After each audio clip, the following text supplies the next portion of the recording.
It's Bengals, it's Commanders, it's Monday Night Football. It is also crossover time on the Locked On Podcast Network.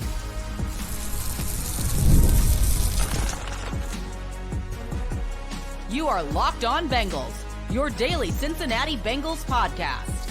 Part of the Locked On Podcast Network, your team every day.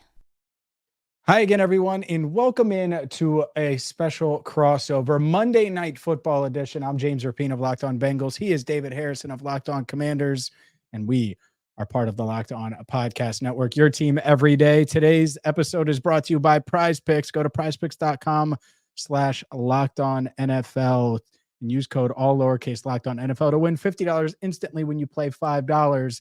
And yes, it is Crossover Thursday, brought to you by PrizePicks. David, let's dive into a way too early look at Monday Night Football. It still feels like we're a ways away with that extra added day. What's the biggest story for this Commanders team going into a Monday night showdown against the Bengals? Yeah, for the Washington Commanders offense, at least, right, the biggest story has to be the continued development of Jayden Daniels. And the good news there is there's visible signs, there are visible hints that the development is happening in real time. So, week one going on the road to open the season against the Tampa Bay Buccaneers, a very aggressive playoff caliber defense that, just in week two, even with all the injuries they suffered against Washington in week one, was still able to defeat the Detroit Lions, who were, arguably a coaching decision away from going to the Super Bowl last year. So kind of just, kind of adds on to the mystique of that Buccaneers defense. But Jayden was visibly rushed, right? Like there I wouldn't say he was panicked, because that's not something we've seen from Jayden yet, but you could tell his internal clock was accelerated, right? It was operating on a level that you don't necessarily want a rookie quarterback's clock operating on. And even that first pass that turns into a 15-yard fumble, that's kind of a sign of just, how juiced and how amped up he really was. And since then, and even at moments in that game, you kind of saw that, okay, there's that calm, poised, just decisive, quarterback we've been watching all training camp and preseason.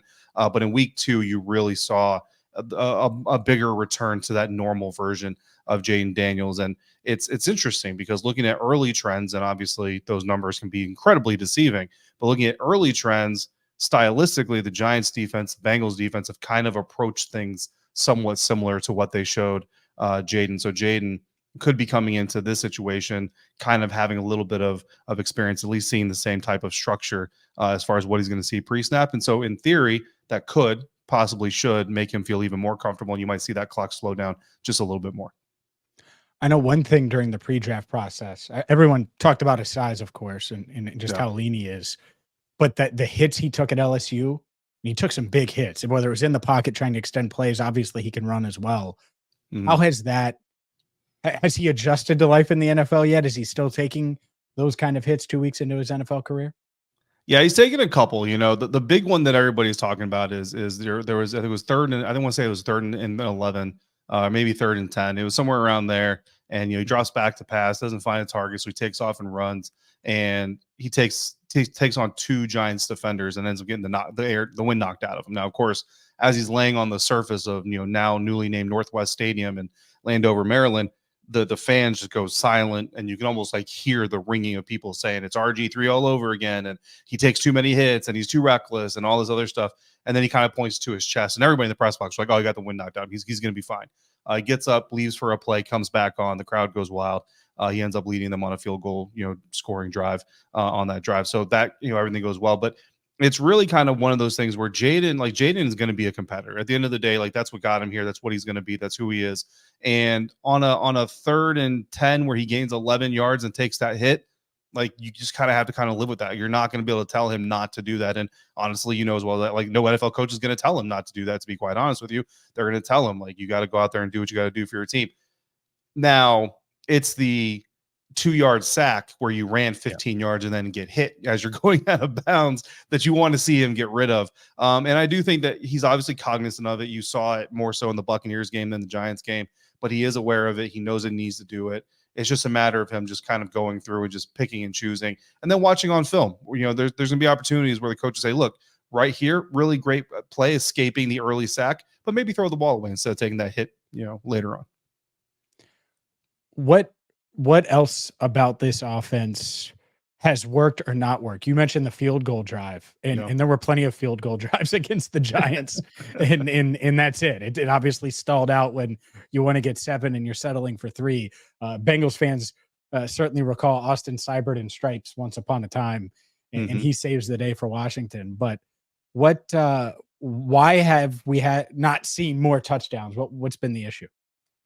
Yeah, I think it's just it's some of it is Jayden Daniels getting more comfortable with what he's seeing, right? So I go back to that very first field goal, the first of 7 field goal drives that the Washington Commanders orchestrated, and it's 2nd and 10 in this scenario, and Jayden drops back. He's got Austin Eckler hitting a slant, and it's really interesting because the look that they actually gave, Jayden kind of fakes a swing pass to the running back by design to get the defense moving that way, to open up that gap in that alley for him to be able to hit that slant to Zach Ertz. And Zach Ertz has inside position on his defender. So Jayden puts the ball in the right spot, which he's been able to do all training camp again. Then Zach is it's going to be a contested catch. Like he's going to have contact behind him. He's the linebacker or whoever, the safety, the Giants defender is going to hit him. But Zach's a veteran. He knows that's coming. He knows how to protect himself, to shield the ball and all those things. So you deliver the ball there, give your guy a chance to make the play. If he catches it, worst case scenario, you're looking at 3rd and 1. Best case scenario, he breaks that tackle and actually gets into the end zone. Mid scenario is you're 1st and goal at the 3-yard line of the Giants, and now you've got 3 opportunities to use a Brian Robinson or an Austin Eckler to put the ball into the end zone. Instead, he doesn't fire the ball. Again, he's not going to tell us bluntly why he didn't fire the ball. Pretty much can tell you it's just one of those rookie quarterback things that he's going to see on tape and kick himself for. But that's the kind of opportunity that ends up getting squandered. He ends up rolling out. I think he gained like 2 yards on the scramble, and they actually end up gaining a good amount of yards on the next play and end up with a 4th and 1 that they were going to try and go for. False start, 1 of 5 in the red zone in week 2, sets them back. They take the field goal. And again, that's just one of those moments that Jayden's going to want to rewind and do better. And that's where, facing a defense that may be similar, again, Cincinnati Bengals are surely going to try to bring out some sort of new wrinkle to confuse the rookie. But if in that similar situation he gets a similar look and a similar call, maybe that gives him more confidence and he fires the ball in there that time. That leads to a touchdown. Let's get to the defense. The biggest storylines facing this defense, a unit with Dan Quinn at the helm. I'm sure they want to be much better, much improved, and they kept Daniel Jones and company in check for the most part the other day. Yeah, I mean, 3 scoring drives, as a defense, anytime you have an NFL team and you hold them to 3 scoring drives, you feel like you've given your team a chance. So you're not going to be happy that all 3 of those are touchdowns, but you're going to feel like you at least gave your team a chance to win. And, you're only 7 field goals away from getting a win in that case, right? Usually I say the secondary here, and I think certainly the secondary is a major part of this. And I think how good or bad the Commanders secondary plays on Monday night is going to have a big role in this game. But truthfully, like Bengals fans, if you want to hear about the Commanders secondary, turn on almost any Locked On Commanders episode for the last month and you're going to hear about it. So let's talk about the lack of pass rush, right?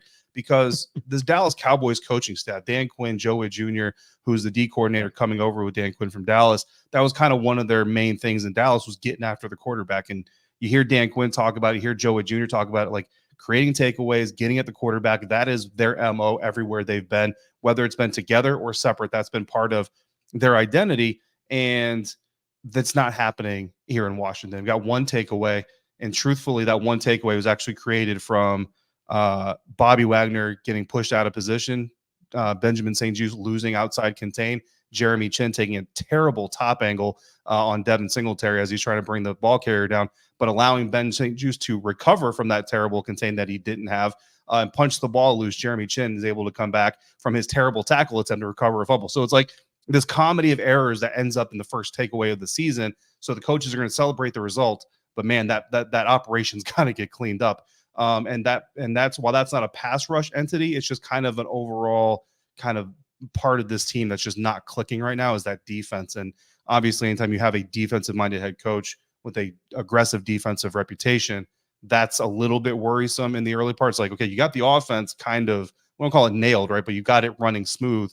The defense, though, is like an embarrassment, and that's supposed to be your calling card. So I think that is what I would want to talk about in this arena more so than the secondary. Because like I said, any episode of Locked On Commanders, go ahead and flip it on. You'll hear plenty about it.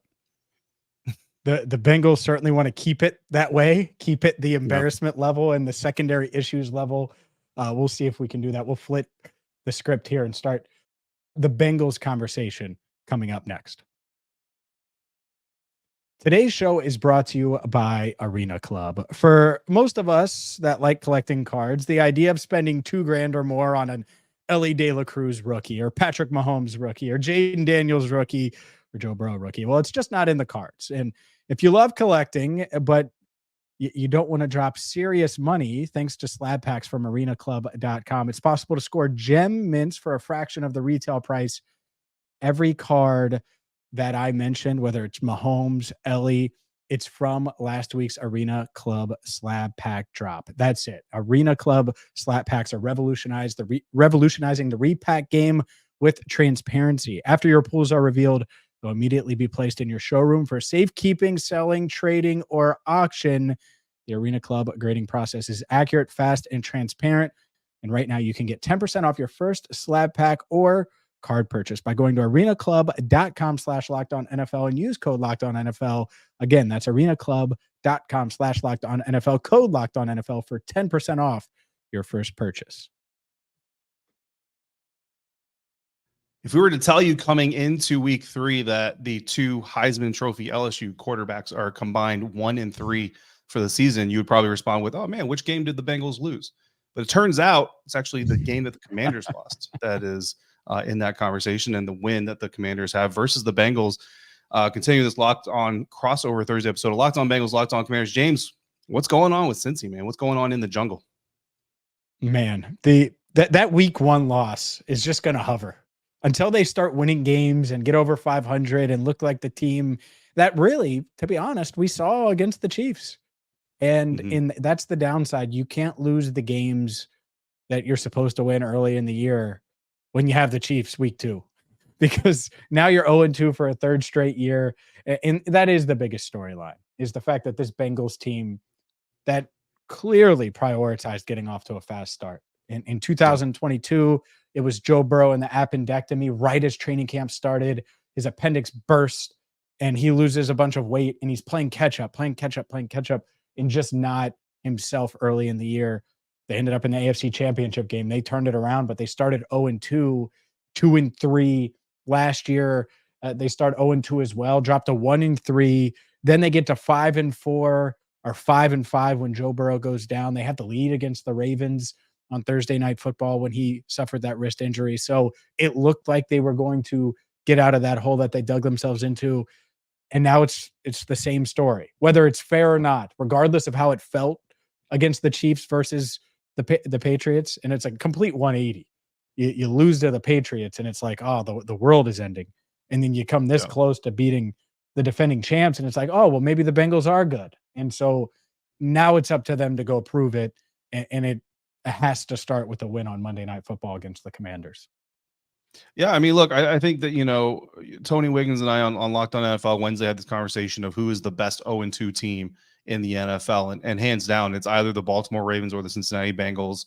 And there's arguments to be made on both sides. And I remember coming into the season, everybody kind of said, like, don't forget the Bengals have this tendency to kind of start slow. It's usually some kind of like weird reason. And I mean, a ball getting punched out at the goal line, going in for a touchdown and things like that are somewhat fluky plays that don't happen week in, week out are kind of those things. But there's this perception, James, outside of Cincinnati that is going to come up later in this episode from me. But I want to know just up front with this offense, is there a tension brewing? Is there kind of, I don't want to say like Philadelphia Eagles level of like dissent, right? But is there a tension brewing there in the Cincinnati Bengals offense because of these repeated slow starts?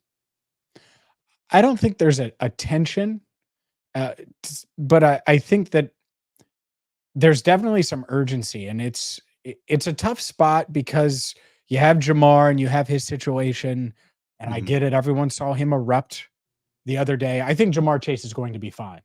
I think he obviously super frustrated about his contract status, but I'm not necessarily sure that's why he lost his mind. I think he lost his mind because he thought he was almost out of fear, and I'm speaking for him because he didn't really have much to say about it. I think he thought he was this close to getting seriously hurt.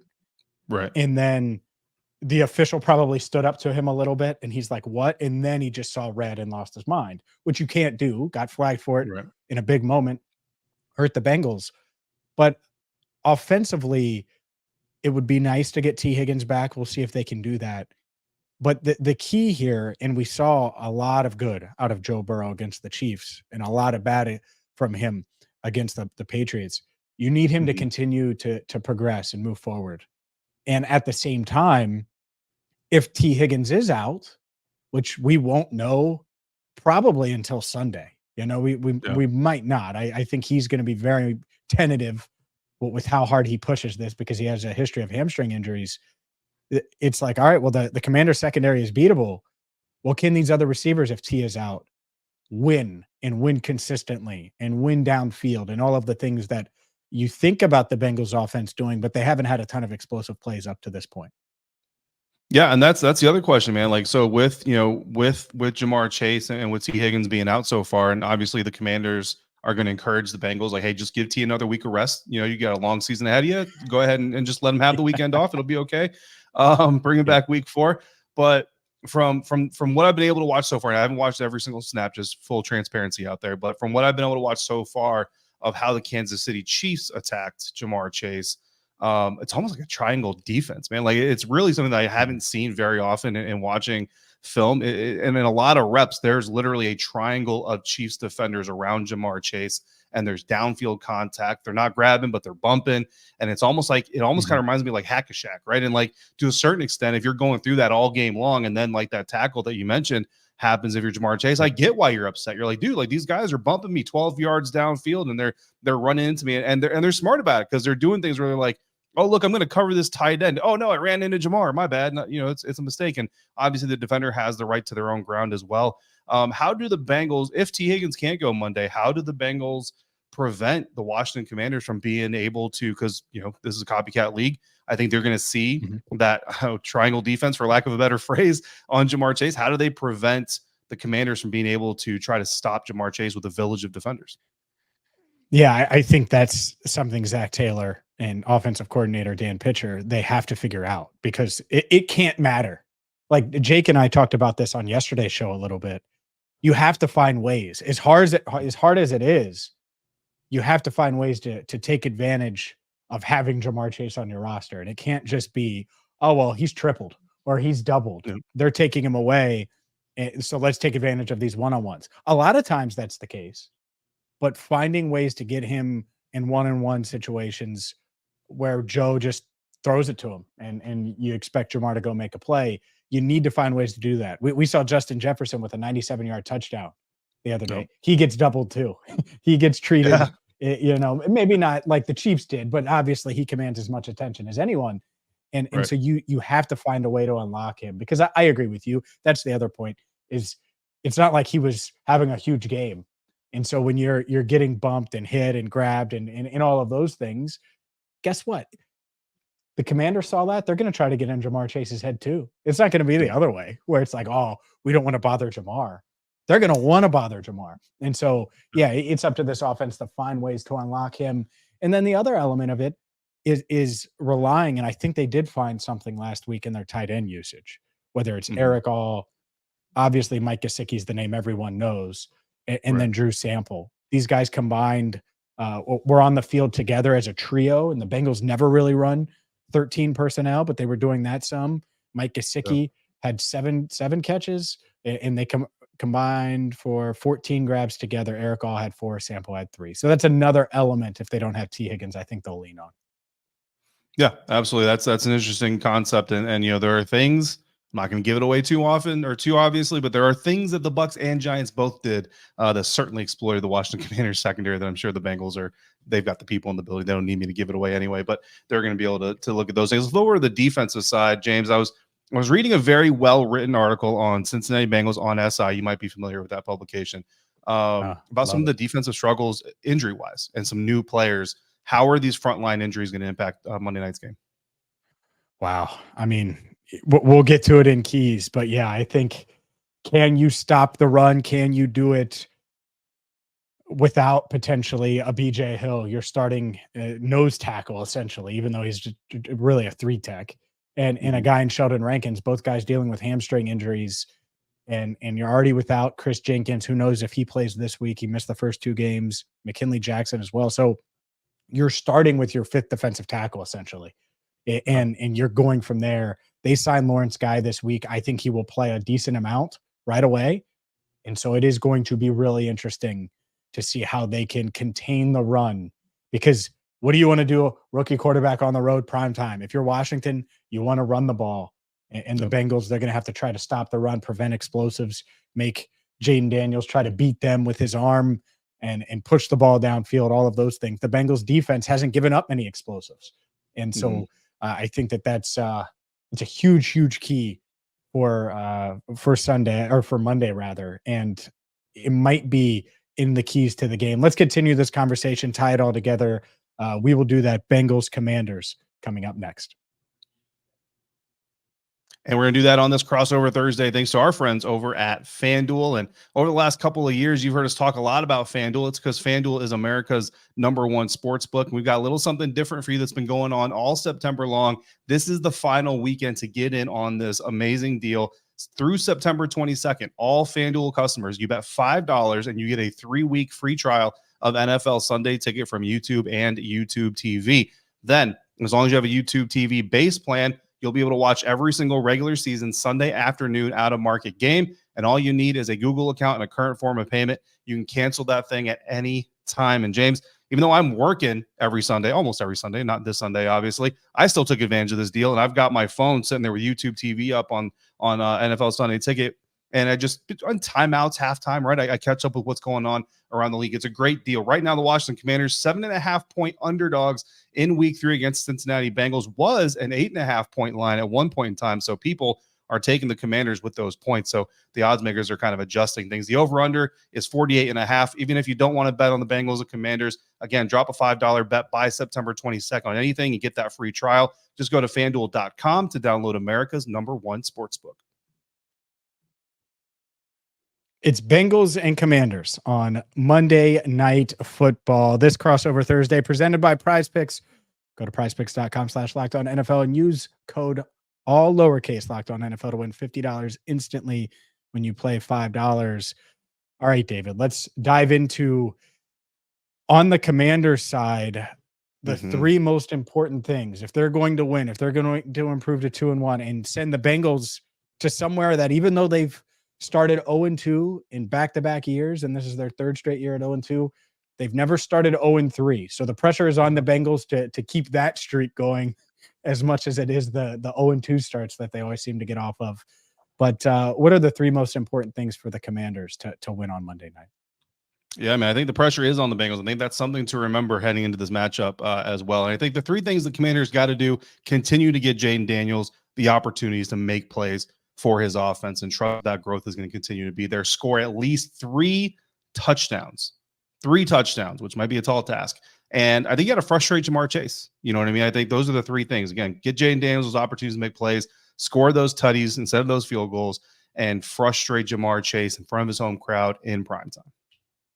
Yeah, I like it. I think if you're scoring, if you're putting up points, especially early, you're getting, I don't want to say getting in Ja'Marr Chase's head, but getting under his skin a little bit, not allowing him to get going early. Yeah, that's the recipe, especially if you can get that ground game going. And that's that goes into where I'm at. The most important things for the Bengals to win this game. Number 1, it starts on offense for me. This offense has to do sort of what it did against the Chiefs, where they did produce some explosive plays. Jermaine Burton had a 47-yard reception. Mike Gesicki had a 30, I think it was 37 yards, but had a really big play as well, 35, something like that, to get them into the red zone.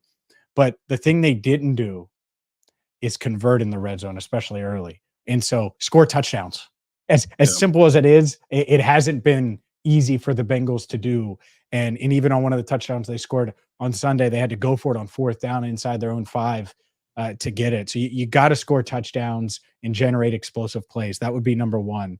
Number 2 is stopping this run game. And that's Jayden Daniels. That's Brian Robinson. That's Austin Eckler out of the backfield. That's all of those things from a pass catching standpoint.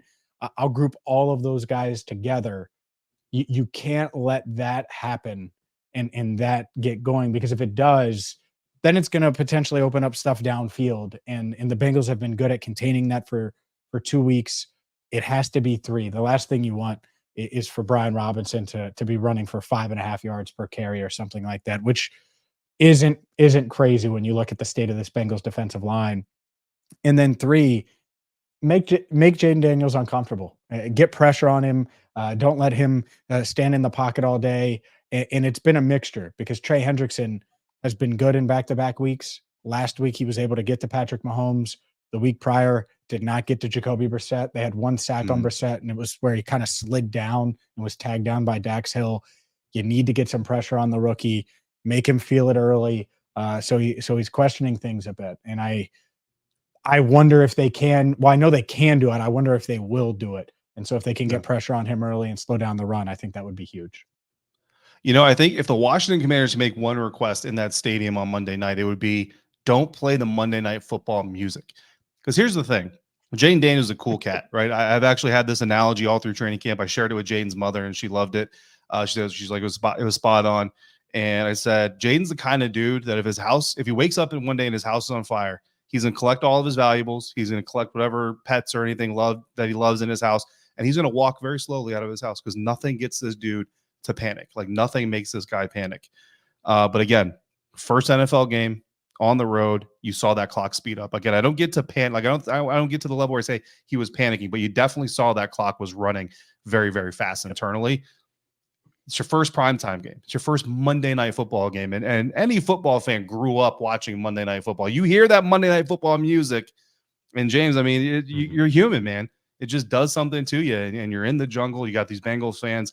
Yeah, man. So, I mean, Jayden's got to keep that poise. So far, he's been able to keep it. I haven't yet to see a moment where I'm like, all right, he shook a little bit. But if there's an opportunity so far in his career, this is definitely the biggest one. And if the Bengals can get after him early and maybe get a big explosive from Jamar Chase, right? Because nothing gets a young quarterback going more. And you see that other quarterback, that other LSU Heisman quarterback, throw a deep touchdown pass. You want to go out there and you want to match him 1-for-1. That's obviously the biggest leg up. But for the Commanders, there would be nothing greater for them than to hear Bengals fans booing at the half, right? That would be the biggest coup for them to get during this game, because that gives you the leverage coming into the second half, and that's exactly what they're looking to do. And yeah, I mean, I think like you said, Brian Robinson, they were able to run the ball really well against Dexter Lawrence, Brian Burns, Kayvon Thibodeau, and this banged up Cincinnati Bengals front man. I'm just wondering, is it just going to be more of the same? Because I mean, 7 drives, 7 possessions, 8 if you count the kneel down at halftime, but 7 real drives for the Washington Commanders. Usually you get like 12 in an NFL game. They definitely look to reduce that game against the New York Giants. So if they're looking to do that against the Giants, you know they're going to look to do it against the Bengals. Yeah, and so starting fast in a game like that, where it is slower and there are going to be fewer possessions, the Bengals have to start fast. And that's one of the things that the Patriots did so well, is they got off to their start and it was just kind of 7-0, and it's just kind of lulling, and that's what it was. And then you look up and it's like, man, if they don't score here, they're down 2 scores. If they don't score here, the game's over and they're going to lose to New England. And that happened. And I'm not comparing Commanders fans. I'm not comparing the Patriots to the Commanders. I think the Commanders are a better team. But the point is the same. If you can shorten the game, get off to a good start, take the crowd out of it a little bit, then man, that is the recipe. And just going back to what I said earlier, the pressure is on the Bengals, because they can not dismiss. And Joe Burrow certainly didn't dismiss the 0-2. I mean, he was as frustrated and as frustrated is the word I'll use. Frustrated as I've ever seen him, outside of maybe Super Bowl 56. And so it's not like he's brushing off 0-2, but I think there are some people that are like, all right, they've been in this position, they know how to respond, but you still got to go respond. And that's what I think is important here. If you're the Commanders, you want to plant that seed of doubt midway through the first quarter, and then have that doubt just extend midway through the second quarter. And then, like you said, does it get to halftime where there's real pressure mounting? I do wonder now, do I expect the Bengals to come out and play well? I do, but there is no doubt more pressure on them going into this game. It's a must win, because if you fall to 0-3, it's really, really tough to envision the scenario where they find their way into the playoffs of the AFC.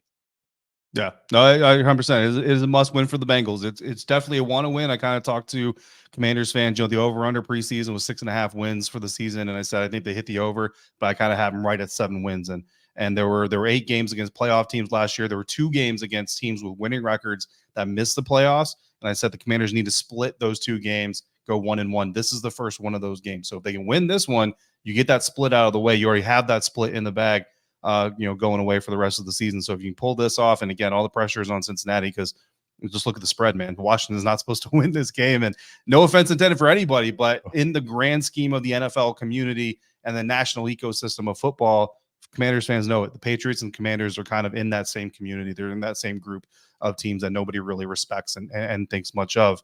You beat the Cincinnati Bengals, and as much as Commander fans would love to say, well, now the national media will talk about Washington. No, actually what they'll do is they'll talk about how bad Cincinnati may actually be this season, which is why there's even more pressure on the Bengals. And it's going to be a fun environment, man. I've never been to the Bengals stadium for a game. So first time in the house on a Monday night. I mean, that's, you can't ask for a better debut for visiting a stadium for the first time. So I'm looking forward to it. Yeah, I'm looking forward to it too. It should be an exciting one. It's Ring of Honor night. Bengals fans will have more on that on Locked On Bengals. Obviously, make sure you check out Locked On Commanders as well. And David, I'll see you Monday. Jake won't be here. He'll be in Canada, but I'll see you Monday. It's going to be a heck of a lot of fun. Yes, sir. Absolutely. Really good stuff. Again, make sure you check out Locked On Commanders and Locked On Bengals. Plenty of injury updates coming your way throughout the week. And until next time, for David Harrison, I'm James Rapien. Thank you so much for listening to the Locked On Podcast Network.